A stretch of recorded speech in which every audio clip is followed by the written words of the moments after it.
Muy buenas noches.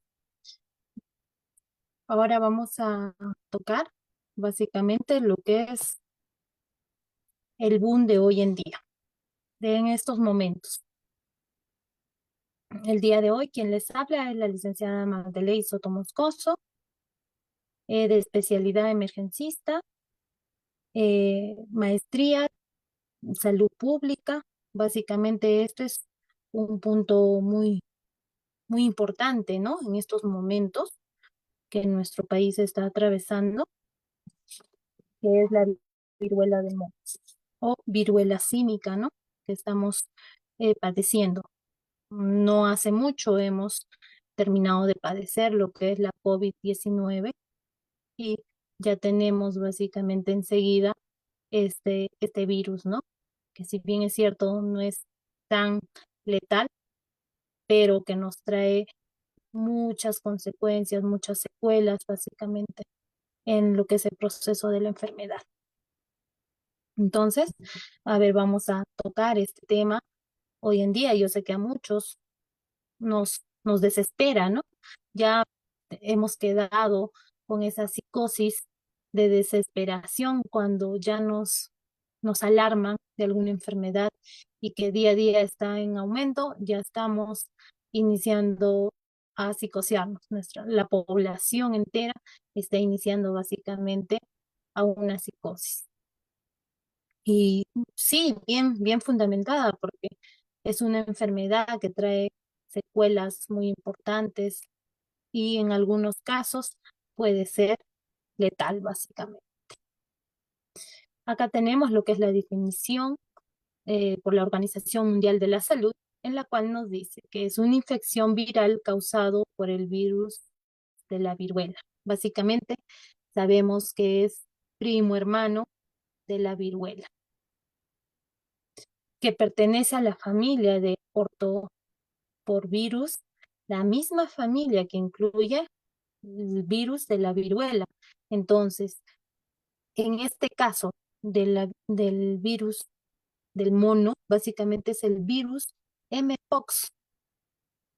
Esa es básicamente el virus que está dando o que ataca básicamente al ser humano y no netamente ser humano, ojo. También se ha clasificado como una enfermedad zoonótica y endémica.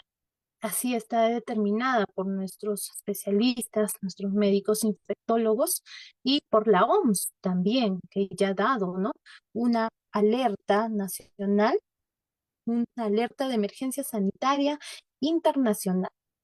Y ello ha comprometido a dar una alerta epidemiológica a nivel internacional, que ya comiencen a tomar sus medidas preventivas para tratar de controlar en los países, en las regiones donde ya tenemos los casos. Según la Organización Mundial de la Salud, la viruela del mono se clasifica principalmente como una zoonótica, ¿no? Como ya les había dicho, lo que significa que puede transmitirse de los animales a humanos. ¿Y cómo así? ¿Cómo así se puede transmitir de animales a humanos? ¿Cómo se dio? ¿Cómo inició? Ahí tenemos las incógnitas, básicamente, ¿no? Entonces, esta enfermedad del virus del mono o virus símica, básicamente, nos dice que es originaria de ciertas áreas de África Central y Occidental. Y con mucho más, ¿qué les digo? Mucho más cargo es de lo que es la República del Congo. Ahí ha iniciado esta enfermedad con altas tasas de mortalidad, básicamente.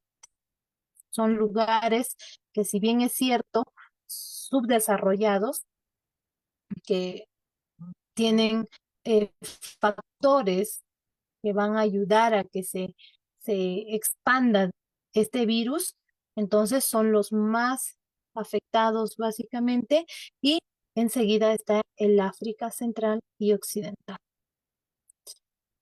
La viruela símica se detectó por primera vez en Dinamarca en 1958 en una colonia de monos utilizados para investigación. Entonces, como ya vemos, acá está el inicio.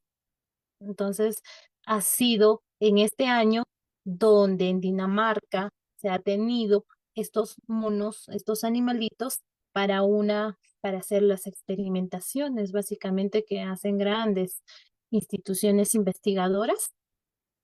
Ahí se ha presentado el primer caso y se comenzó a expandir para lo que es el Congo y el África. Como vemos, en Nigeria, por decir, hemos tenido 133 casos. En Camerún, 7 casos. Esta información de acá es básicamente del día de hoy. Actualmente, en el 2024, Nigeria ya 133 casos. Camerún, 7 casos. La República Democrática del Congo, 163 casos. Por eso decimos que básicamente es el lugar, el país que ha sido más afectado. Y Sudáfrica, 3 casos. Entonces, ya sabemos cómo ha iniciado todo lo que es esta enfermedad a través de estos monitos, básicamente. Entonces, no solamente hoy en día se da en los monos, también se puede dar en todos los animales mamíferos. Entonces, para ello también se pueden infectar de animal a animal, de animal al hombre, o de hombre a hombre, o de hombre a animal. Básicamente es un ciclo que tenemos, ¿no? La parte endémica nos dice de 5 a 6 décadas atrás, en África han reportado 500 muertos cuando se ha dado esta enfermedad. O sea, ha sido letal, básicamente, como podemos ver. Y en lo que es el Congo, sabemos muy bien que tenemos variedad ahora de este virus. Y el virus más letal en el Congo es donde más se ha presentado y ha tenido más muertes en niños menores de 15 años, en mujeres. Y la mortalidad básicamente se ha dado de 3 a 4%. Entonces, como vemos, tenemos cifras alarmantes ya históricos en la cual nosotros tenemos que tomar conciencia y agarrar y tomar las medidas preventivas correspondientes. No esperar a que todavía se aumente, se triplique los casos o haya cantidad de muertos para nosotros poder decir, ya es hora. No, no queramos, no querramos cometer lo mismo que hicimos tal vez con la COVID-19, que tal vez por iniciar tardíamente estas medidas ha habido gran cantidad de muertes y gran cantidad de pacientes con secuelas que hasta hoy en día no terminan de superar, todavía siguen vigentes. Esta enfermedad se ha dado en el año 2022, que básicamente se ha dado el inicio y más de 90 países se ha presentado. O sea, recordemos que esta enfermedad ya en el 2022 nosotros hemos tenido también casos nosotros en Perú. Este virus Mpox, como ya dijimos, primo hermano de la viruela, básicamente ha regresado y tenemos dos variedades, que son los clados 1 y clados 2. El clados 1 tiene el 10% de mortalidad, básicamente. Y en África, este virus de clados 2 llegó y ya 13 casos de muerte tenemos. En nuestro país, en Perú, llegó todavía. Estamos recién con la variedad de clados 2, que es una variedad menos mortal. Y que también en el 2022 hemos tenido esta variedad. Pero no estamos ajenas a que mañana, pasado o el mes que viene ya podemos nosotros tener esta variedad de clados 1, que es más letal, básicamente. ¿Por qué? Porque nuestro país, pues, es, es muy rico en lo que es los visitantes. Los países ingresan, ¿no? Personas de diferentes países día a día están ingresando, así como también la población está saliendo fuera del país. Entonces, por ello, nosotros en cualquier momento podemos tener y tenemos que estar ya listos con las medidas o ya iniciar y esperarlas preparadas a esta variedad. Por otro lado, también, básicamente, esta enfermedad, mm, si tomamos las medidas oportunas, vamos a tratar de controlarlos, como hoy en día lo venimos haciendo. En nuestro país, como sabemos, ¿cuándo ha sido el primer caso? ¿Cuándo se ha dado? ¿Cuándo lo hemos identificado? El día 26 de junio del 2024 se dio el primer caso positivo. Positivo, no sospechoso, positivo, ya con pruebas de laboratorio, con su PCR y todo. Caso positivo, el 26 ya nosotros hemos comenzado a tener y en un mes hemos logrado agarrar y aumentar de casos rapidísimo.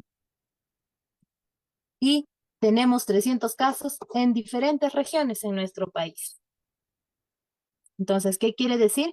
Que se está multiplicando, se está diseminando, está contagiando básicamente muy rápido. Pero si hacemos la comparación eh, con el virus de la viruela era mucho más el contagio.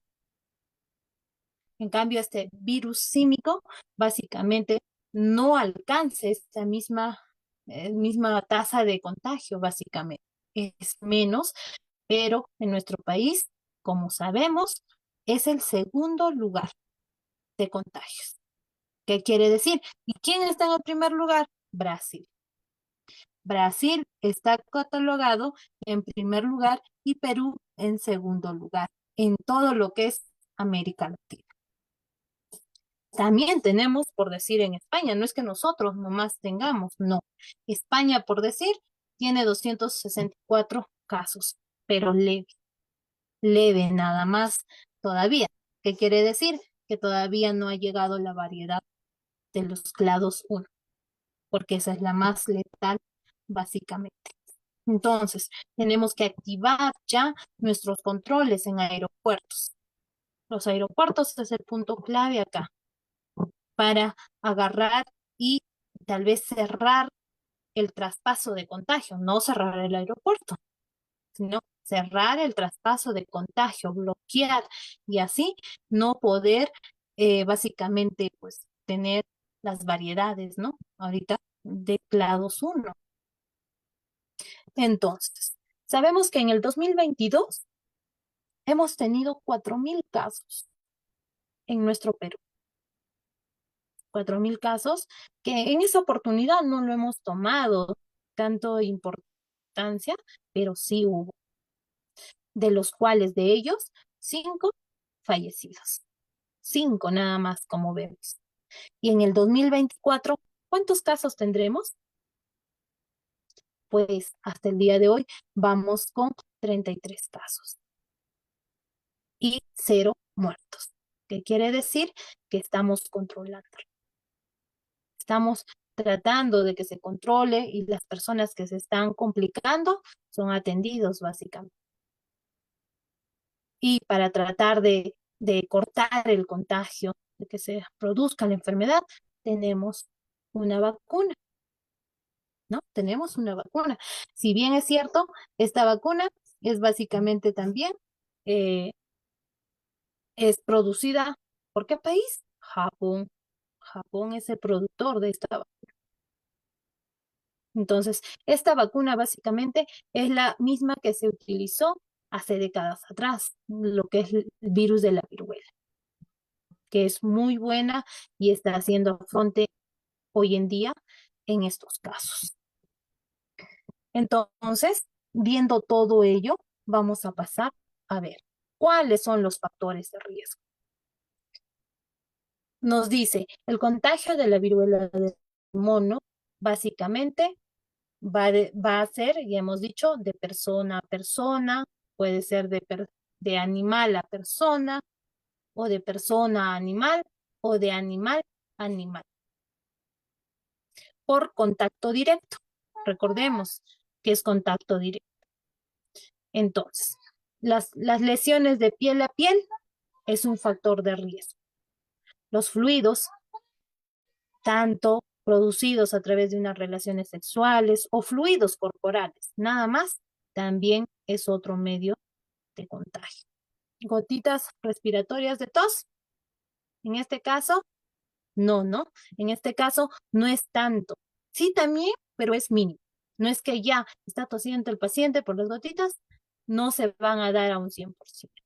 Más es el contacto directo. Y lo muy importante, la sangre a través también, porque es un fluido corporal, y lo otro es a través de objetos contaminados, sean toallas, sea dinero, por decir en el carro, en las barandillas. Si una persona, ya que tenga la enfermedad, va, lo coge, lo agarra, y una persona sana hace lo mismo, ya se contagió. Entonces, también el contagio está por objetos. Carnes contaminadas, mal cocidas. Las personas que son fanáticas de comer las carnes silvestres. No sabemos si el animal puede ya tener la enfermedad y el consumo de estas carnes, básicamente ya te contagias. Entonces, hay que, hay que disminuir, reducir el consumo de animales silvestres, por favor. Que hoy en día es el boom también, ¿no? De consumir carnes de animales que no están consideradas para el consumo humano, pero lo hacemos. Cuando vamos a diferentes regiones, hay veces son potajes, ¿no? Que están a disposición a la venta, pero nosotros tenemos que ser conscientes cuál puede ser las consecuencias al consumo de esos productos. Y otro también es a través de la placenta. ¿Se puede contagiar? Sí, de madre a hijo, a través de la placenta. Entonces, eso hay que tener mucha consideración. Los síntomas.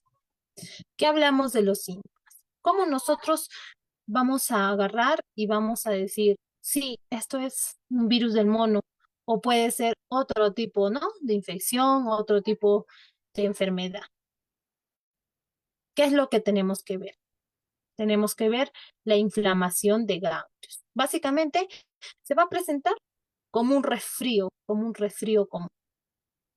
Y hay veces ahí nos engaña, ¿no? Podemos decir, no, solamente es un resfrío y podemos andar portadores y altamente contagiosos por la calle, en nuestra propia familia, podemos agarrar. Entonces vamos a hacer que se replique mucho más las tasas de contagiados. Entonces, la persona, ¿qué es lo que va a tener?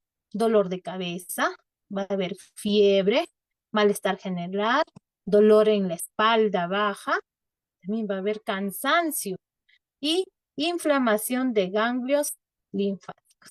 Haz de cuenta que fuera un proceso respiratorio. Pero cuando básicamente nosotros se van a agregar, digamos así, otros síntomas más. Puede ser entre 2 y 6 días del contagio, ya comienzan a aparecer las lesiones en la piel. Entonces, y estas lesiones, básicamente, no solamente así como el virus de Coxsackie era boca, mano y pie, no, puede salir en cualquier parte del cuerpo y llenarse toda. Acá no hay una característica que inicia en la planta, en la mano, no. Puede iniciar miembros inferiores, miembros superiores, o puede iniciar en la cara, en donde sea. Y cada día va aumentando mucho más, básicamente.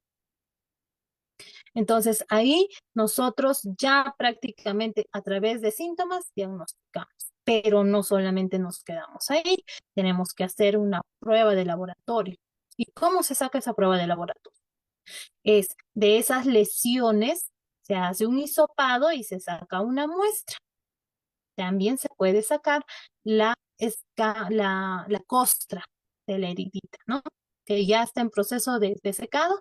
Esa costra también va al laboratorio y se puede ver ahí, se puede sacar qué tipo de virus está siendo afectado. Ahora, eso nos puede ayudar también para ver la variedad, si es clados 2, clados 1, ¿no? Y gracias a Dios, y no queremos tampoco que el clados 1 llegue. Estamos con el 2, estamos tranquilos y creo que sí vamos a poder dar la contingencia sanitaria. Entonces, básicamente es ello. Acá les voy a presentar cuál es la característica de estas erupciones, la evolución de las erupciones. En la primera etapa se va a presentar como máculas. ¿Cuáles son las máculas? Son manchitas de color rojizo, solamente manchas en la piel. En la segunda etapa ya son pápulas, ya se van llenando de líquido.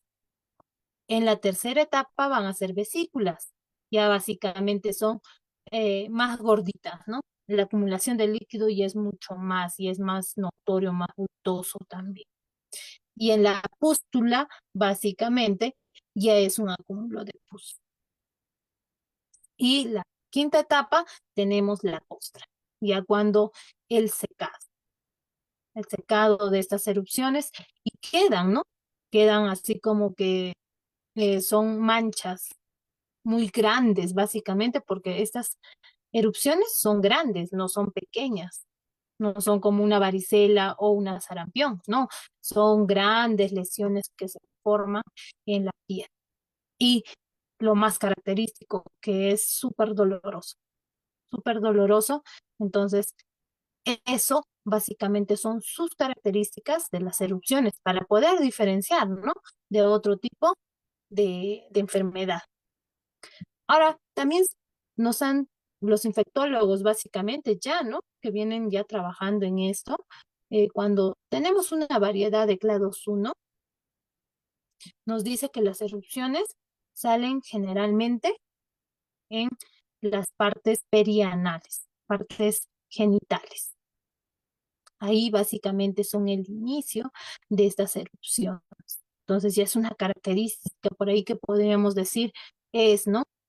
Es de esta variedad, pero solamente los exámenes de laboratorio y los de PCR son los que nos determinan qué variedad es. Si sabemos bien cierto, esta enfermedad, básicamente en el 2022, los casos que hemos tenido han sido en mayor porcentaje hombres. ¿Por qué? Han sido básicamente las personas que han tenido relaciones sexuales con, con hombres, pues, ¿no? Y han tenido más alta tasa de contagio en en determinado sexo, básicamente. Pero eso no niega o no podemos agarrar y decir que una mujer no se pueda contagiar. Sí, a través de los fluidos corporales, a través de las mucosas y a través del contacto de piel a piel. Y de la misma forma con nuestros niños. También puede haber el contagio, pero las más altas tasas lo han llevado en este caso los varones. Ahora, ¿cómo nos vamos a, cómo vamos a prevenir el contagio, básicamente? El contagio lo vamos a prevenir como ya sabemos. Todo ya está dado, está establecido. Lo único que tenemos que dar continuidad, básicamente. Uno, lavado de manos. El lavado de manos es primordial y se ha utilizado pues desde décadas anteriores. Con el lavado de manos se ha cortado los contagios, se han cortado el incremento de pacientes, ¿no? Personas contagiadas. Es muy importante, en la cual nosotros no solamente debemos de lavarnos cuando hay cierta enfermedad o cuando estamos viendo que se va propagando cierto virus, no, eso es como que el pan de cada día, todos los días, y nosotros hasta con un buen lavado de manos podemos prevenirlo. Muchas personas lo han hecho también en la COVID-19 de esa manera.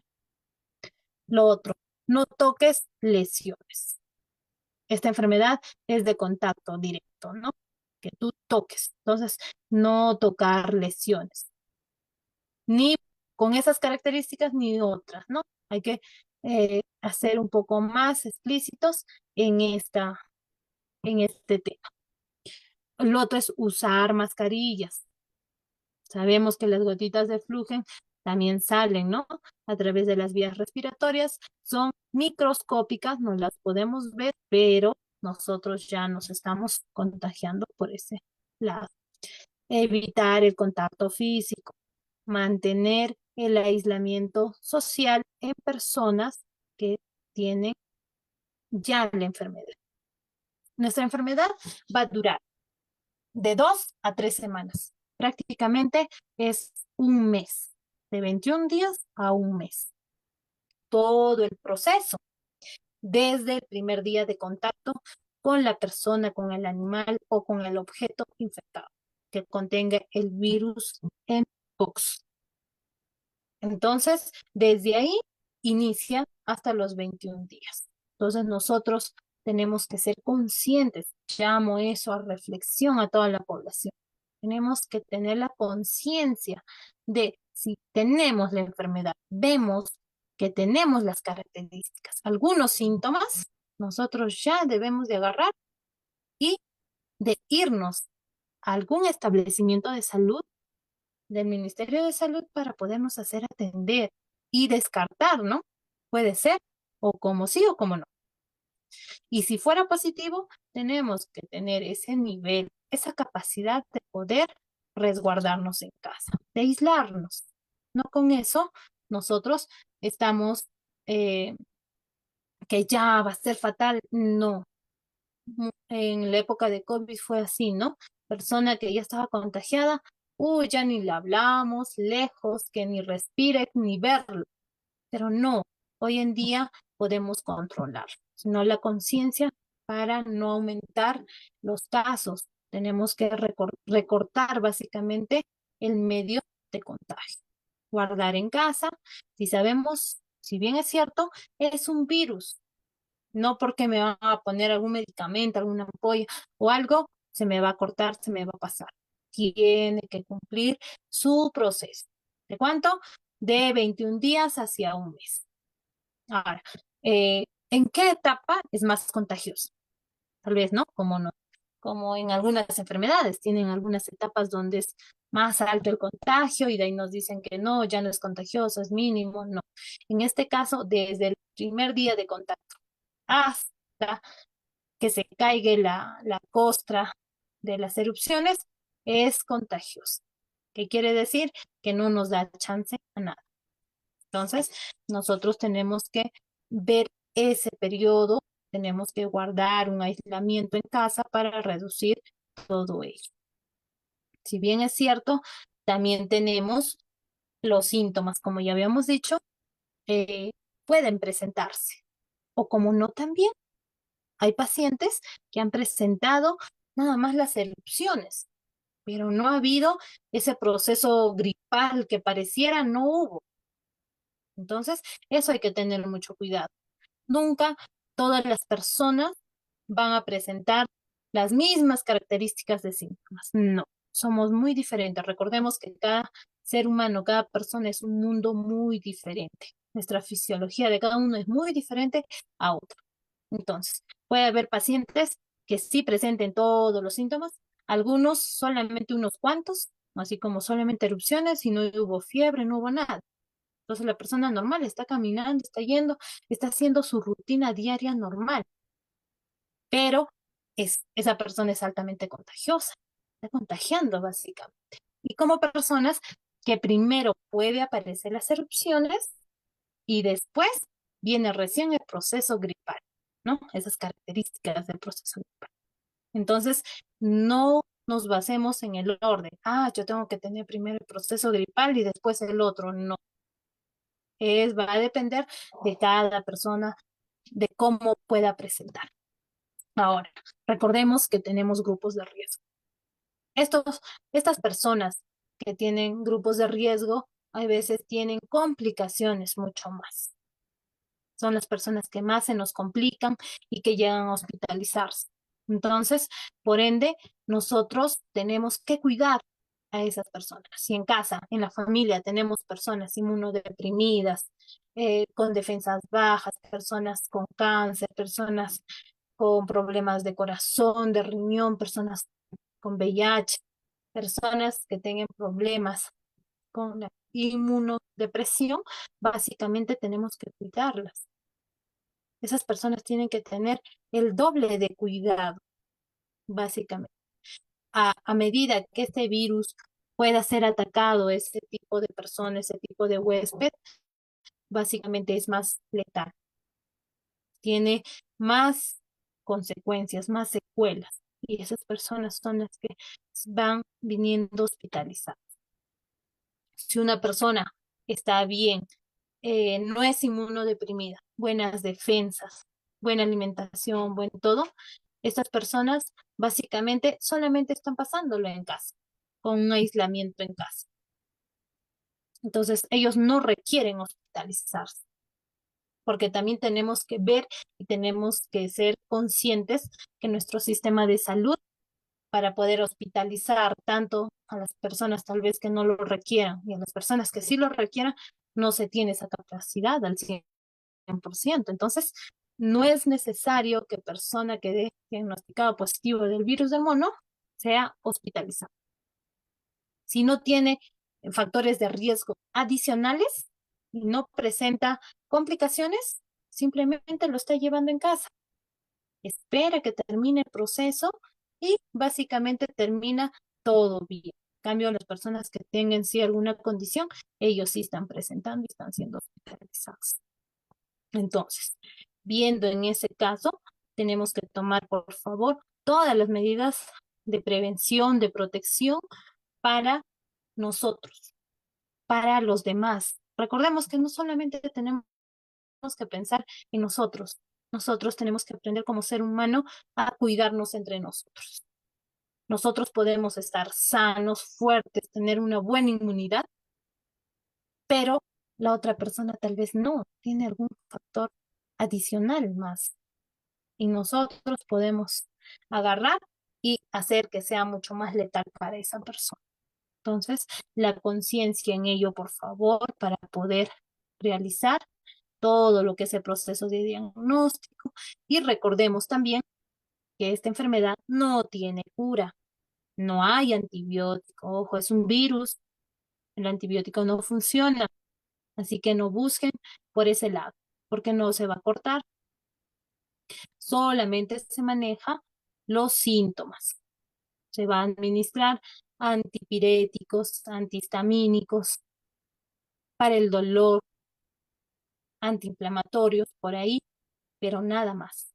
Hasta que termine todo el proceso y de ahí solito desaparece. Pero ¿cuáles son las complicaciones? ¿Qué complicaciones van a traer?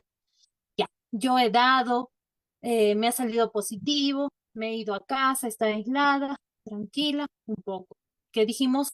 Las erupciones son dolorosas, para eso he tomado mis pastillitas, me ha dado fiebre, mi panadol, mi paracetamol, básicamente, pero también quedan complicaciones, cicatrices en la piel. Las cicatrices son, pues, así como son manchas negras grandes que quedan. Entonces, por decir, si a un adolescente le pudiera dar, ¿cómo queda su autoestima de esa persona, de ese adolescente? En nuestros niños de la misma forma. Entonces, vamos a necesitar apoyo psicológico para esos pacientes, para que acepten básicamente las complicaciones que deja esta enfermedad. Problemas oculares. Y si se recuerdan muy bien, en la COVID-19 igualito hubo los problemas oculares, tipo una conjuntivitis básicamente que te daba y que ni con el medicamento que se indicaba pasaba, que se tenía que esperar el proceso de los días e iba mejorando día a día. Entonces, es otro problema. Y los problemas neurológicos. ¿Daña el sistema neurológico? Sí.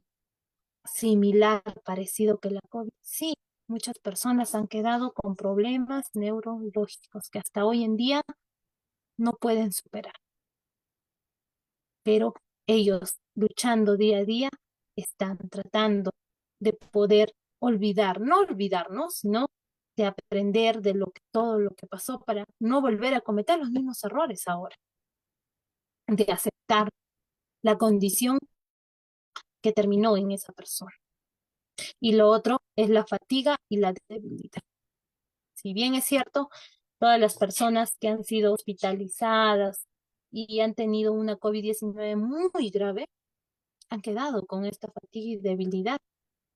Ya no es lo mismo que era antes de, ¿no? Antes de esa enfermedad. Lo mismo ahora vemos en este virus de mono o virus símica, ¿no? Que básicamente debilidad. Rápido te cansas, rápido te fatigas, básicamente. Y otras complicaciones más en caso, por decir, de las personas que tengan factores de riesgo, daños a nivel de órganos, básicamente.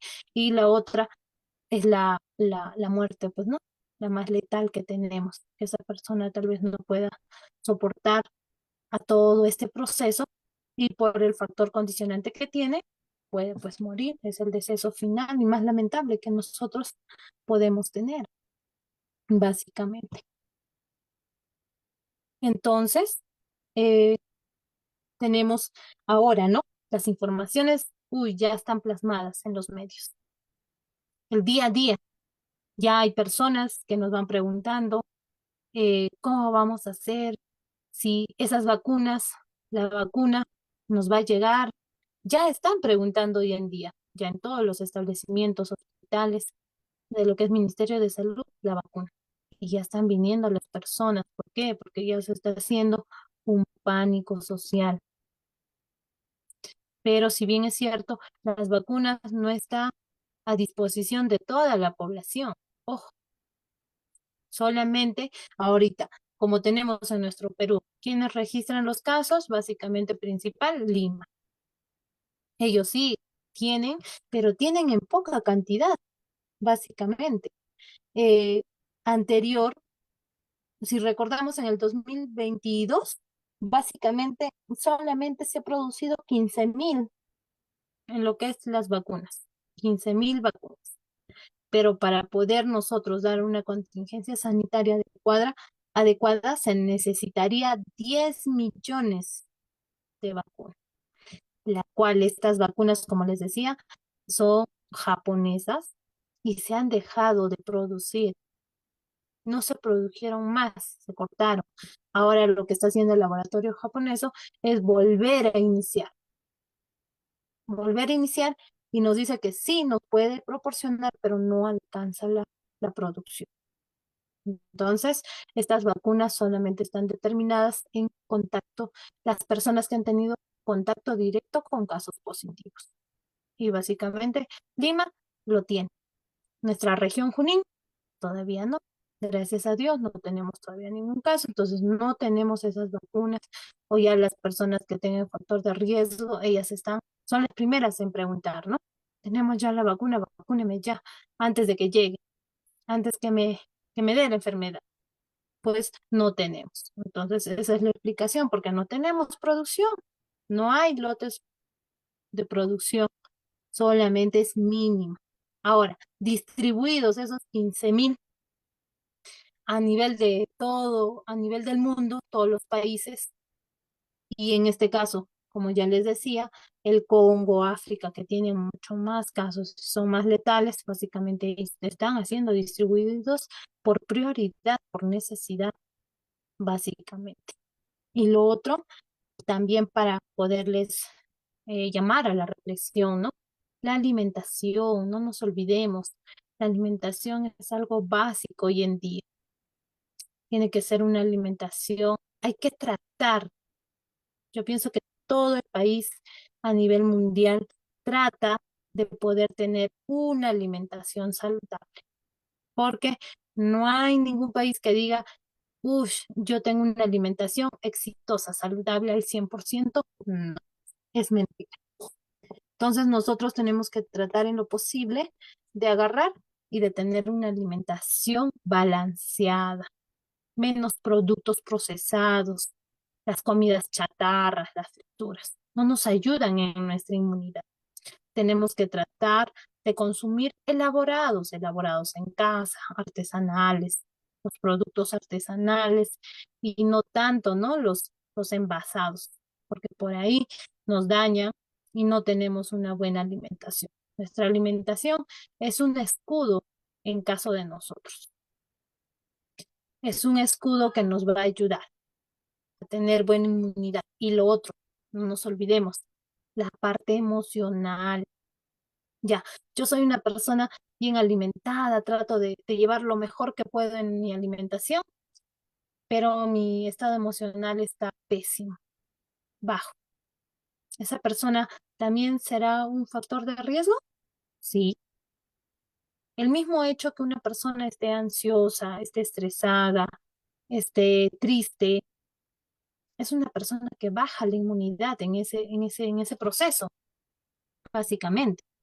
Entonces, tratemos de tener una buena salud mental, de estar alegres, el de estar el día a día hay que aceptarlo con una alegría, tanto lo bueno y lo malo de nuestro día que nos pueda pasar, hay que tratarlo de aceptar y de aceptarlo, pues, ¿no? Lo más tranquilamente, no estresarnos.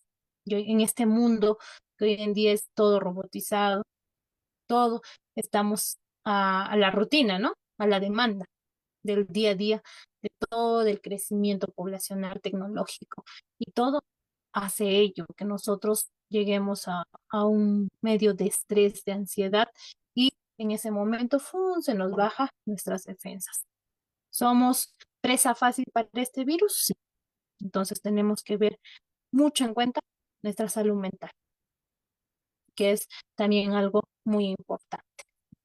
Entonces, básicamente eso es nuestra información que nosotros el día de hoy tenemos.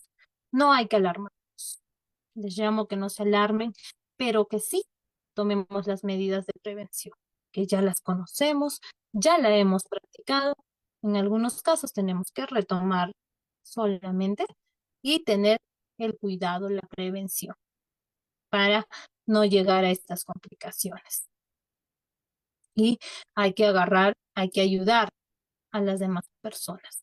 Si por ahí alguien necesita una información veraz, a veces hay personas que se desesperan rápidamente, nosotros podemos llamar a la calma y poder dar una información asertiva para que tome sus medidas las personas.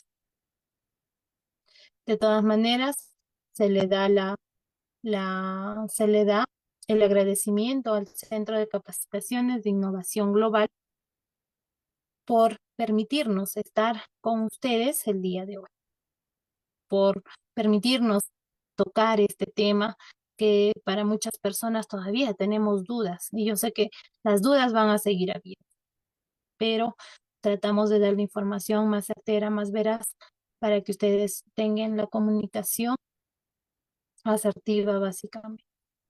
Como siempre, se les invita a las personas que soliciten su certificado de la capacitación a los números telefónicos a través de WhatsApp también al 972-78-7508. También al número 90-16-57-977. Que tengan muy buenas noches y gracias por escucharnos, por compartir con nosotros. Estamos en otro momento con otros temas o tal vez con el avance, ¿no? De esta enfermedad que el día de hoy estamos pasando tristemente en nuestro país. Vamos a seguirles informando día a día. Que tengan muy buenas noches. Hasta luego.